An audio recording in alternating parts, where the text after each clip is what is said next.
I am Ferdinand Marcos, and I am the President of the Republic of the Philippines.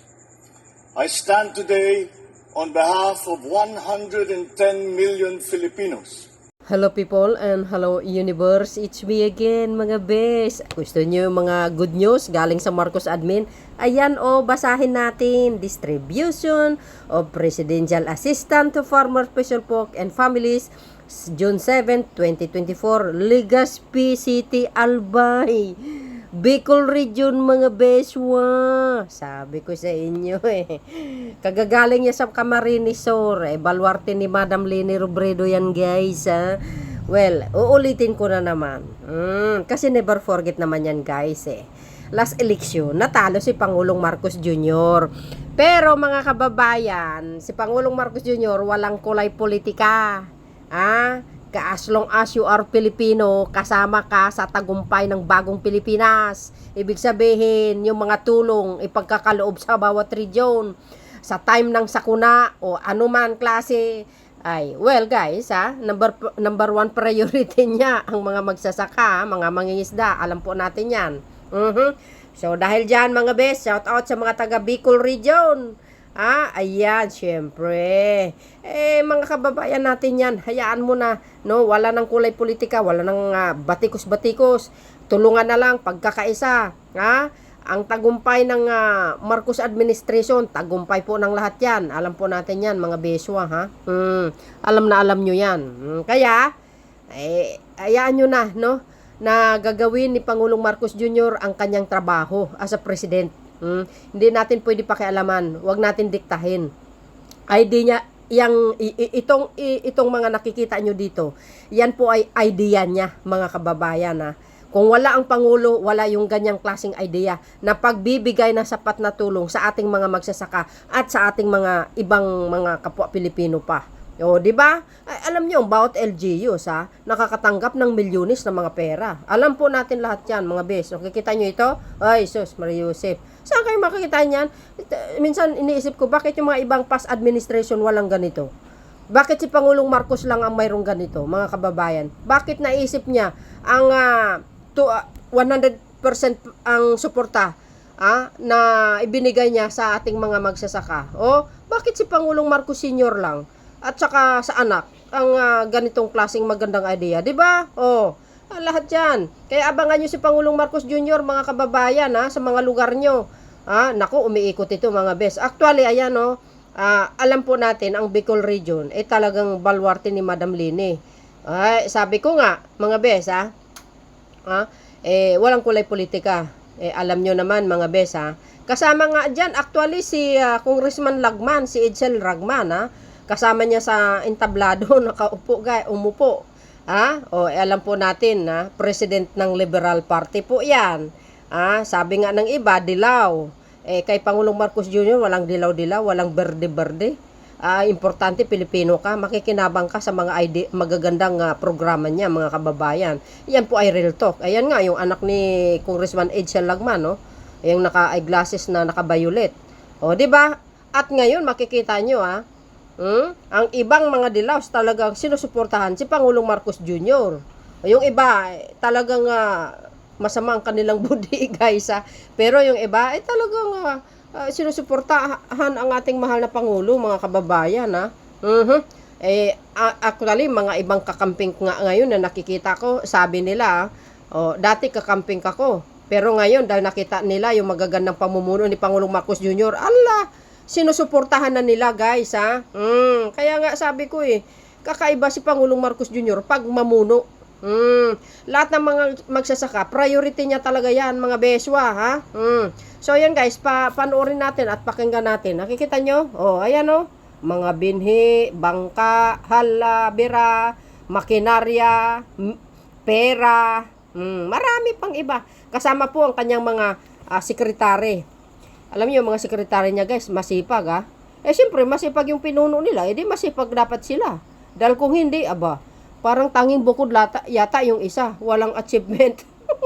Well, anyway, mga kababayan, panoorin nyo ito Courtesy po ito ng RTBN. And of course, congratulations sa ating mga kababayan ng mga Bicolano. Siyempre, my favorite laing guys Bicol Express. O, tingnan nyo yung mga traktor na yan. Ay, bah, grabe guys. Sana all na lang talaga. Ngayon ay pangungunahan ng ating mahal na Pangulo ang pamamahagi ng iba't ibang makinarya, kagamitang pansaka at pangingisda mula sa iba't ibang ahensya ng gobyerno para sa mga kababayan nating farmers at fisherfolk mula sa probinsya ng Albay. Wow. Mula sa DA, 15 million worth of assistance under the Agricultural Credit Policy Council. Wow, laki guys. Oh, 15 million. Muli, mula sa DA at PhilRice, Ay, wow. ipapamahagi ang mga hybrid seeds, hybrid corn seeds, inbred certified seeds, urea fertilizer, complete fertilizer, at muriate of potash fertilizer. Guys, in fairness si Secretary Laurel ng DA. Naku, masipag po yan mga bes ha. 2 unit ng open source pumping set na nagkakahalaga ng 280,000 pesos. Ay, wow, grabe. Mahal yan, bes. Isang unit ng cassava granulator na nagkakahalaga ng 199,500 pesos. Sana all.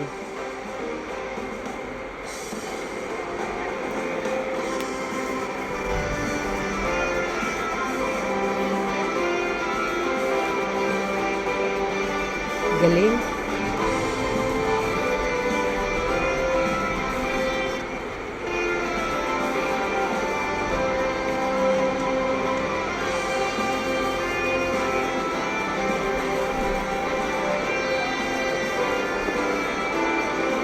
Swerte ng mga magsasaka. Ang swerte nila mga bes. Ang saya-saya kaya nila. Nakikita yun sa mga mukha nila. Nako guys, sobrang saya. No? Grabe. Nandyan din po si Secretary ng DAR. Mula naman sa BFAR, ipapamahagi ang 20 bottom set gill nets na nagkakahalaga ng 240,000 pesos. Ay wow, grabe. Congratulations po sa mga mangingisda. Fiberglass yan. Ay, fiber ba yan yung bangka? Oo. Muli, mula naman sa BFAR, 3 unit ng 18-footer fiber fishing boats na nagkakahalaga ng 120,000 pesos. Ay wow, galing oh. Siya pa talaga guys ang nagtatawag para magpa-selfie oh. Yung mga mangingisda talaga oh.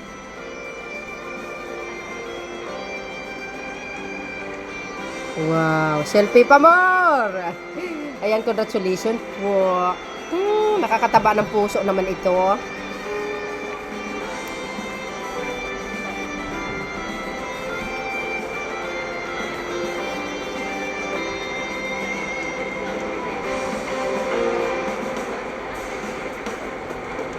At mula sa Philmec, 2 4-wheel drive tractor na nagkakahalaga ng 4,599,600 pesos. Hala, mahal pala yan mga bes. 4 million, di kayo naloka. Oh, wow, grabe. Mahal yan mga bes. Wow. Oh, sana all ka lang talaga eh, oh. Oh, see? Oh my goodness. Galing naman. Maraming salamat po, mahal na Pangulo. Magpapatuloy pa po ang pamamahagi natin ng tulong mula sa pamahalaan. Wow. Palakpakan naman po natin.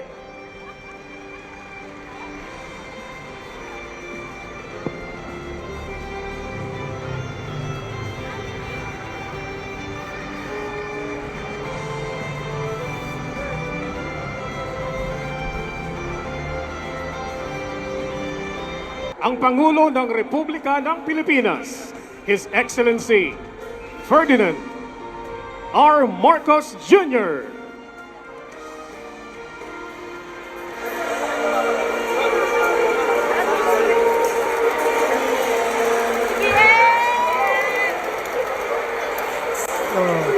PBBM! Parang nangangampanya lang eh, no? Pag ito si Pangulong Marcos Jr. ay tumakbo, uli, ay nako, wala na. Matinding kalaban ito uli. Kulilat ang kalaban nito, guys. Ha? Kakain ng alikabok. Hindi, totoo yan. Real talk tayo. Pag ito, si Pangulong Marcos Jr. lalaban uli sa pagkapangulo, ay, sus, Maria Joseph, wag na kayong lumaban. Dahil hindi kayo mananalo talaga. Totoo yan, pag tumakbo sa pagkapangulo uli ito, ay, sus, wala na. Ayan guys, nakita nyo si Congressman Lagman? Edsel Lagman? Ayan, nandyan. Alam ko naman natin, president ng liberal yan guys. Ha? Pero tingnan nyo naman, support din naman siya talaga. Excellency Ferdinand Marcos Jr., the President of the Republic of the Philippines. May ng audio. May sound po ba? Okay. The heads and representative of the national agencies, official from the national government, officials from the local government units, sa ating pong mga magsasaka, mangingisda, at lahat po ng pamilyang nandito po sa ngayong hapon. Magandang hapon po sa inyong lahat. Una sa lahat, nais ko pong ipahayag ang aking malugod na pagtanggap sa ating butihing Pangulo ng Republika ng Pilipinas, Ferdinand Bongbong Marcos Jr. Maraming salamat po, Ginoong Pangulo, sa inyong pagdalaw sa aming lalawigan ng Albay at sa lungsod ng Legazpi, at sa patuloy ninyong pagsuporta sa ating mga magsasaka, sa ating mga mangingisda at sa pamilyang Pilipino.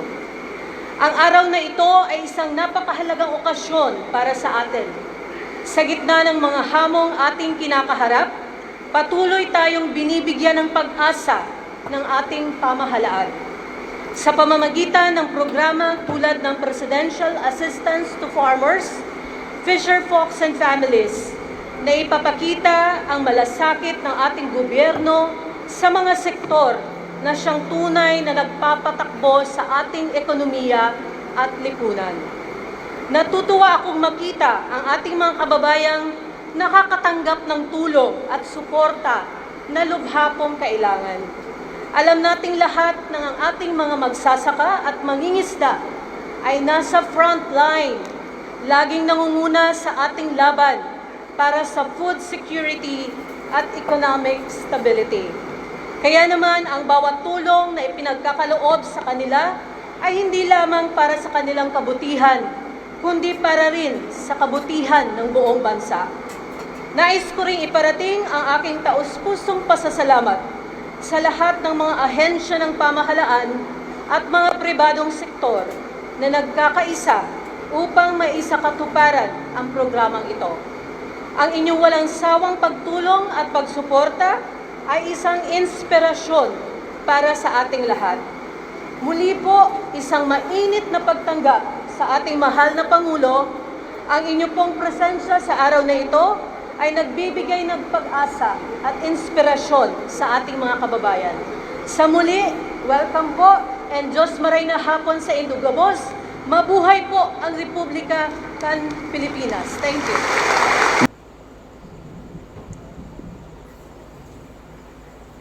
President Ferdinand Marcos Jr., sir, our Bicolano governors, fellow Bicolano congressmen, cabinet secretaries, municipal and city mayors, and other local government officials, all government agencies involved in today's activity, beneficiaries, and other guests.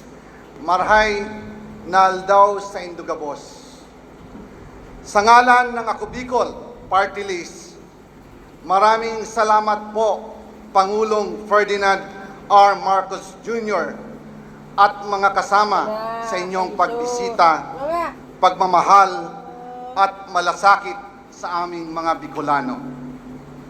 Sa araw na ito, libo-libong magsasaka mangingisda at mga pamilya mula sa Albay, Sorsogon, Masbate at Catanduanes ang tatanggap ng 10,000 pesos each mula sa Presidential Assistance to Farmers, Fishers Folks, and Families.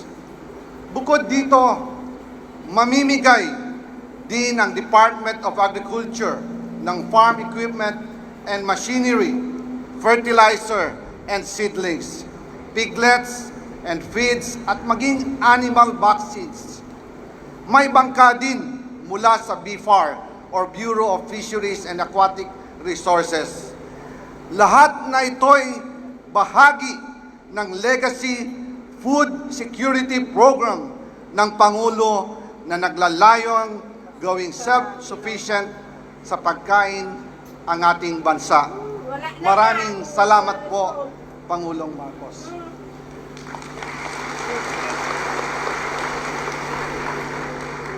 Makakaasa po kayo sa matibay at tuloy-tuloy na suporta ng House of Representatives sa inyong mga adhikain para sa bansa.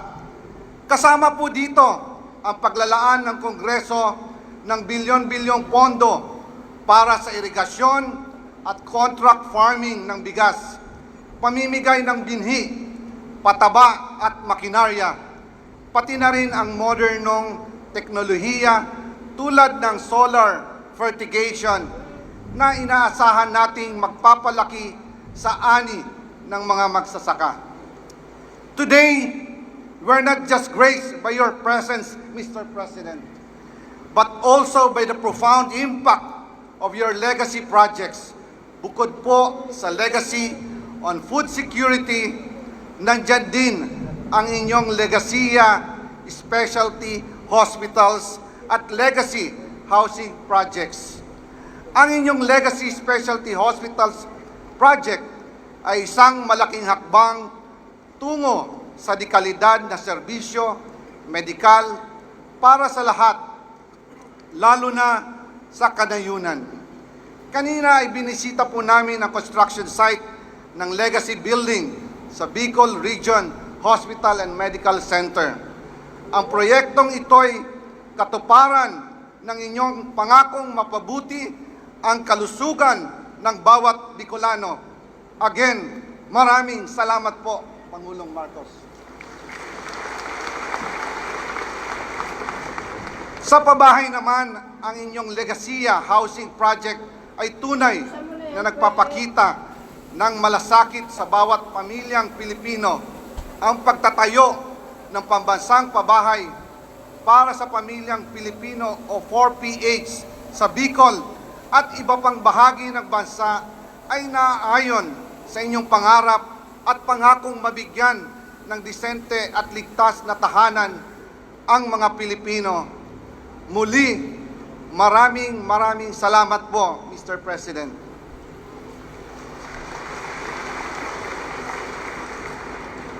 At last, not the least, malaking tulong din po ang rehabilitasyon ng electric cables at pagtatayo ng 2 bagong substation sa Albay.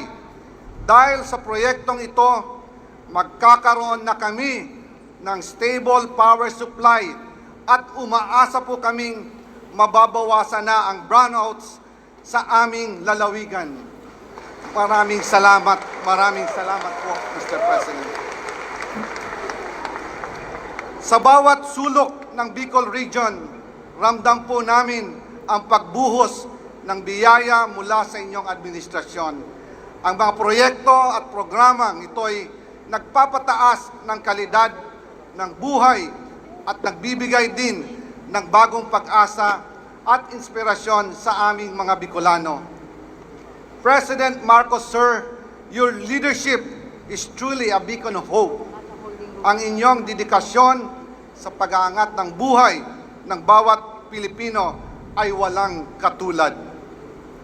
Maraming salamat po, Mr. President, sa inyong patuloy na pagmamahal at suporta sa mga Bicolano at sa lahat na Pilipino. Ang inyong malasakit ay tunay na biyaya sa aming lahat. Mabuhay po kayo at mabuhay po ang Bicol Region. Thank you. Maraming salamat, Congressman Cole. Legazpi City, ang bumati po sa atin, Legazpi City, Mayor Carmen Geraldine Rosal. Ang pinaka-importante po na bisita na nandito ngayon, kayo po ang mga beneficiary para sa presidential assistance na ibibigay natin ngayong araw. Lahat po ng aking kasamahan sa pamahalaan, sa national at saka sa lokal, ating mga kaibigan, ladies and gentlemen, marhaing aldaw sa Indugobos. Wow. Galing nga. Bago ang lahat, nais ko pong magpasalamat sa napakainit na pagtanggap ninyo sa akin dito sa Legazpi. Kasing init ng siling labuyo at kasing sarap ng Bicol Express ang bugan ninyo sa akin. Kaya naman ako ay talagang natutuwang muling makabalik dito sa inyong napakagandang syudad at makasama kayong lahat sa araw na ito.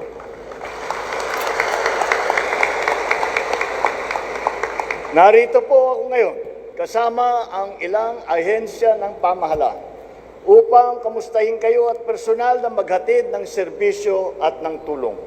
Hindi po lingid sa kalaman ng lahat na marami talaga ang tinamaan nitong nakaraang El Nino na hinaharap pa rin natin na El Nino dito sa Albay, pati na rin sa inyong mga karatig probinsya. Ayon sa aming nalalaman at sa Department of Agriculture, sa Pag-asa, sa DOST, halos 19,000 pamilya sa mahigit 300 barangay ang matinding naapektuhan ng El Nino sa Albay, Catanduanes, Masbate at Sorsogon. Karamihan po sa mga lubhang naapektuhan nito ay ang mga nagtanim ng palay at mais na talagang nahirapan ng isalba ang mga nasirang pananim. Kaya naman, sa araw na ito ay naglaan po ang tanggapan ng Pangulo ng mahigit 100 milyong pisong halaga ng assistance para sa lalawigan ng Albay, Catanduanes, Masbate at Sorsogon. Ito pong pondong ito ay papamahagi natin sa provincial government at makatatanggap ng tigsa 10,000 piso ang bawat magsasaka, mangingisda at ilang piling pamilya na lubhang naapektuhan ng tagtuyot na dala ng El Nino. Bilang pauna, magbibigay po kami ng tig 10,000 piso sa 10 benepisyaryo mula sa bawat probinsya. Hindi rin magpapahuli ang DSWD na mamamahagi rin ng tigsa 10,000 piso sa 5,000 benepisyaryo ng AKAP na programa. Meron pa pong magandang balita sa ating mga magsasaka at mangingisda. Nandito po ang Department of Agriculture at saka ang Bureau of Fisheries na handang iabot sa inyo ang mga sari-saring tulong tulad ng hybrid rice and corn seeds, mga fertilizer, pumping set, lambat, 3 di-makinang 18-footer na bangka at iba pang mga ibang tulong at suporta. Mula naman sa opisina ng ating magiting na Speaker Martin Romualdez, naghanda na lang sila ng tig 5 kilong bigas para sa lahat ng dumalo ngayon. Titiyakin po natin na ang bawat ayuda na ipapamahagi namin ay makakarating sa lahat ng mga pinaka-nangangailangan. Ang hiling ko lang sa ating mga benepisyaryo ay samantalahin ninyo ang pagkakataon na ito upang makabangon at makapagsimula muli. At idadagdag ko rin na huwag kayong nahihiyang lumapit sa inyong mga barangay captain, sa inyong mga mayor, sa congressman, governor, at kung sino-sino pa na ahensya ng pamahalaan kung nangangailangan kayo ng karagdagang tulong. Dahil patuloy din kami nakikipag-ugnayan sa kanila para malaman kung ano pang karagdagang assistance ang maaari naming maibigay. Basta lahat ng mga paraan na makatulong sa inyong pagiging produktibo, suportado ko at ang inyong at ng inyong pamahalaan. Magtulungan po tayo at tiyak na lahat tayo ay sabay-sabay nababangon. At dahil nasa usapin tayo ng kahandaang umagapay, nais ko ring ipaalam sa inyo na naghahanda na ang pamahalaan para sa nalalapit naman na panahon ng tag-ulan. Kaya rin po, dapat maging handa sa posibleng pagtama muli ng mga malalakas na bagyo at pagbaha. Dito po sa Region 5 ay maraming bagyo na dumadaan. Pero dahil sa angking tapang at tatag ninyo, nakakabangon kayo ng buong lakas at buong puso.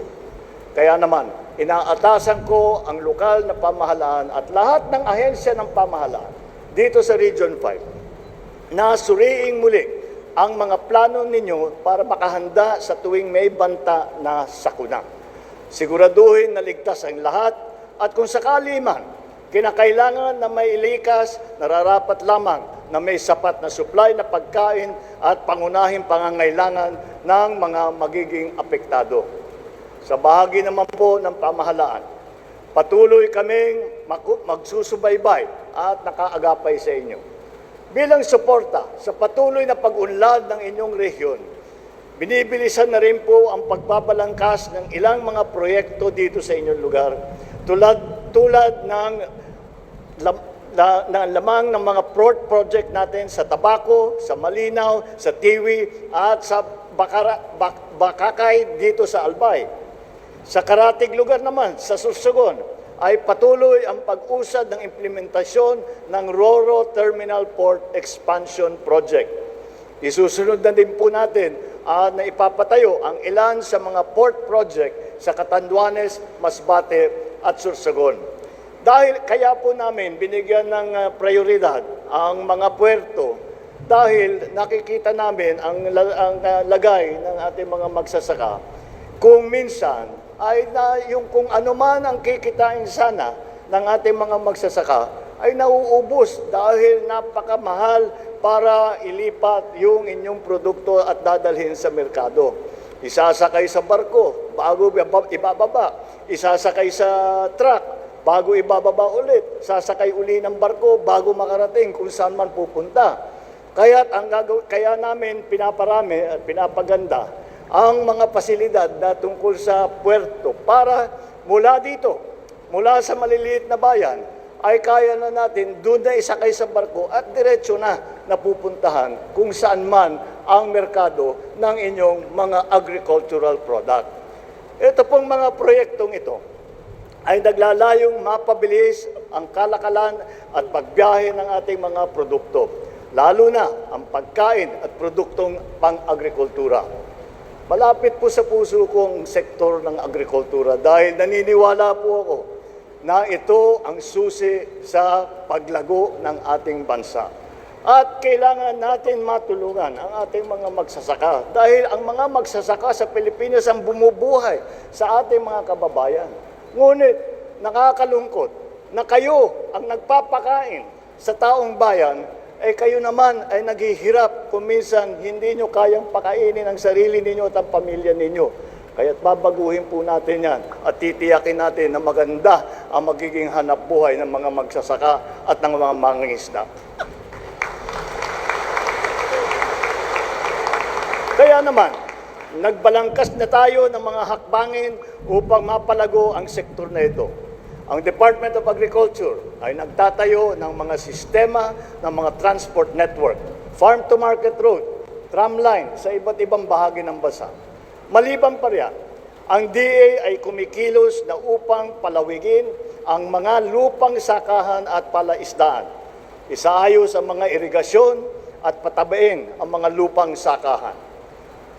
Kabilang din sa ginagawa ng DA ang paggamit ng science-based at climate resilient na teknolohiya sa pagsasaka at pagtatayo ng mga agro-processing facilities sa mga strategic agriculture and fisheries development areas. Bakit po mahalaga ito? Dahil ang processing ay napupunta hindi ang mga magsasaka hindi makapag-process dahil walang makinarya, walang gamit. At ang nangyayari ay napupunta sa middleman, magpo-process, yun na naman, mababawasan na naman ang kita ng mga magsasaka. Sa pagbibigay natin ng itong mga makinarya, yung pag-processing ay may iwan sa magsasaka, may iwan sa kooperatiba, sa Irrigators Association, nang sa ganun ulit. Kung ano man ang dapat kikitain, wala ng middleman, ay mapupunta ulit sa ating mga kooperatiba, sa ating mga Irrigators Association, sa ating mga magsasaka. Pinahigting din natin ang promosyon ng ating mga produkto upang dumami pa ang mga merkado na mapupuntahan nito.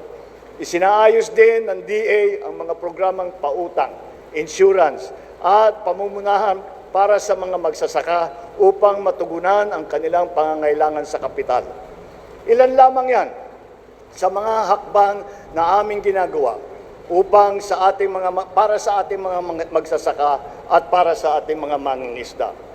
Sa mga minamahal kong kababayan dito sa Legazpi at sa mga nanggaling pa sa iba't ibang karatig bayan dito, muli ko pong pinapaabot sa inyo ang aking taus-pusong pasasalamat sa tiwala at suporta na ipinagkaloob ninyo sa akin. Asahan po ninyo na patuloy na nagsisikap kami lahat na sa pamahalaan upang maibigay ang lahat ng kailangan ninyo para mapagaan at mapaunlad naman ang inyong mga buhay at mapaganda naman ang magiging kinabukasan ng inyong pamilya at ng inyong lugar. Hangad po namin na maging masagana at produktibo ang bawat Pilipino. Nang sa gayon ay matupad na natin ang inaasam na isang maunlad, masagana at mapayapang bukas. Hindi po ito ang huling pagbibisita ko dito sa Albay. Babalik po kami upang muling kumustahin at alalayan kayo.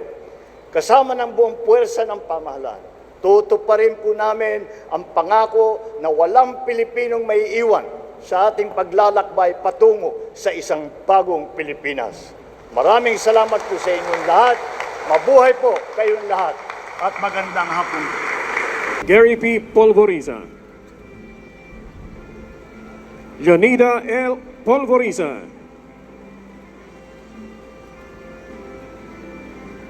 Chris I. Polvoriza. Josefina G. Tagum.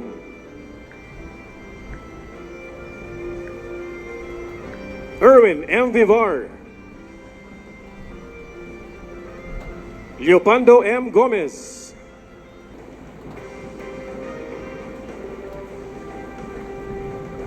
At si Adelina Topasi.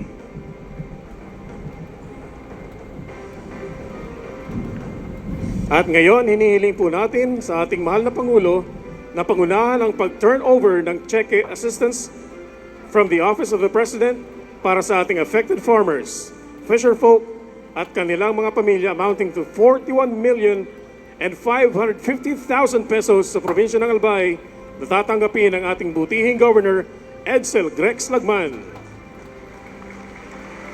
Wow, congratulations po. Naku, 41 million mga bes. Maraming salamat po, mahal na Pangulo, at congratulations po sa Provincial Government of Albay.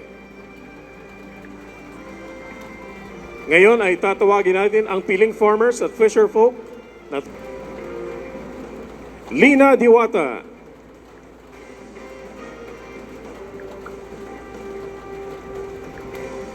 Herbert Mazagka,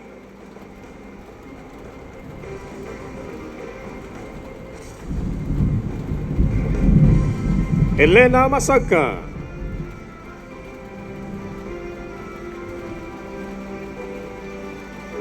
Myla Panti,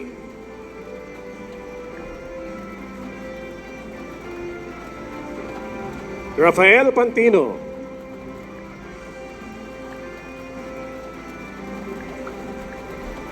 Anita Tabiate,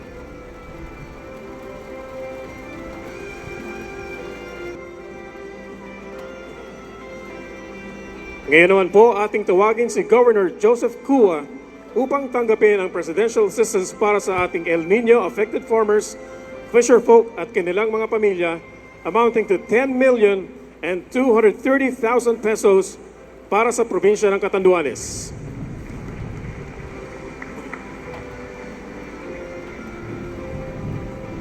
Maraming salamat po, mahal na Pangulo, at congratulations po sa Provincial Government of Catanduanes. Ngayon ay tawagin natin ang piling farmers at fisherfolk na tatanggap ng presidential assistance sa probinsya ng Masbate na sina Susan Cabaris,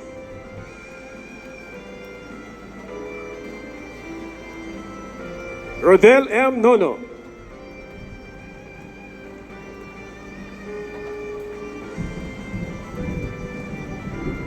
Roman Carmona,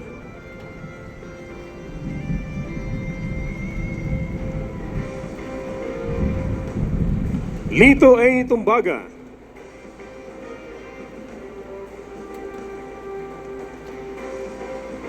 Natividad E. Cierto,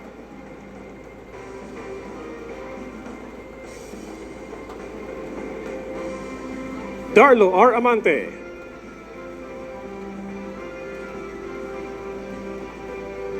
Wermar Amante,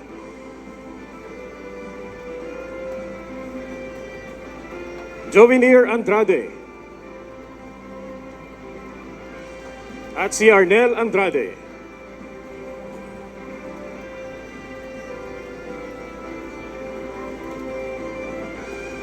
Arnel Andrade. Ngayon naman po ating tawagin si Governor Antonio Ho upang tanggapin ang presidential assistance para sa ating affected farmers, fisherfolk at kanilang mga pamilya amounting to 36,790,000 pesos para sa probinsya ng Masbate.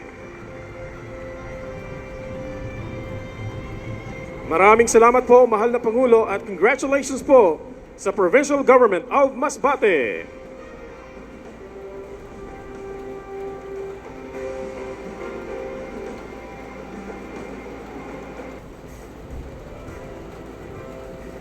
Efren Mias,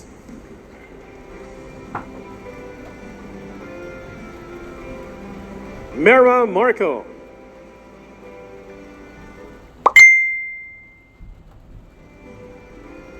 Edinia Alano, at Charlito Manalo.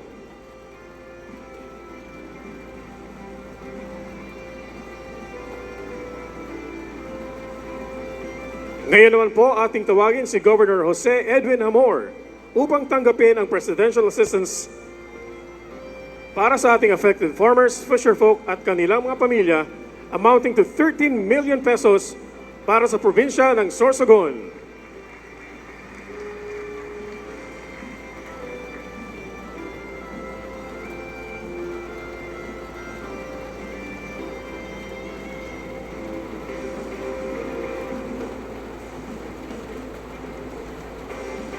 Congratulations po sa Provincial Government of Sorsogon at muli, maraming salamat po sa ating mahal na Pangulo para sa inyong mga ipinamahaging tulong dito sa Region 5.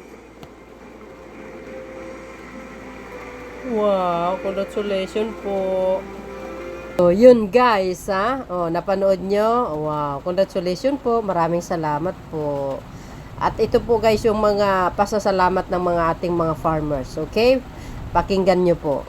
Bago yan, see you again on my next upload video guys. Bye and babush. God bless Philippines. Eto na.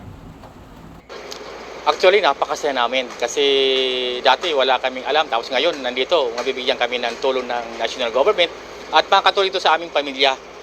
Saka sa community na rin, siyempre. Sa pagsasaka, siyempre, makatulong sa amin.